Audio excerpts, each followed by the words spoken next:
okay? Ah! Are you insane? You're rubbish one here. Oh, kí ló try láti ṣe ńsìn? O fẹ́ kiss me? What are you trying to do? You want to kiss me on my bed? Are you okay? Are you insane? How would I be able to say more position me? You are my daddy's driver. That's what will remain. Let me warn you. The next time you try this rubbish with me, you will take a lightly. Now get out! Rubbish! Ah! Hey! Oh, stupid Gonsha! No, stupid Gon! And I will slap you over and over again! I will slap you again! The rubbish one here! No, tell me! You know, thank God! Daddy! Can you just imagine this idiot! This fool! You slapped him, man? O gbá ọkùnrin létí. O fọ́ ọkùnrin létí Bọ́lá ti tó.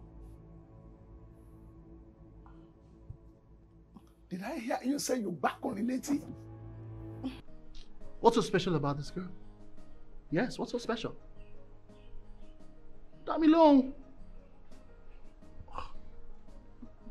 Ó rẹwà. Ó rẹwà. Ọmọ obìnrin tó rẹwà. Olúwa. Ṣé ìmọ̀nà ọpẹ́lọpẹ́ bàbá ọmọ yìí lára mi o? Ká dúpẹ́ lọ́wọ́ Ọlọ́run pé Ọlọ́run fi bàbá ẹ̀ ṣe gàrí tíra tèmi àti ẹ fi padà ríra wa. Àmọ́ ò lè fi sentiment wá para ẹ̀ náà. Ọmọ lòun ò ṣe mọ́, ṣe dandan ni. You have to move on with your life.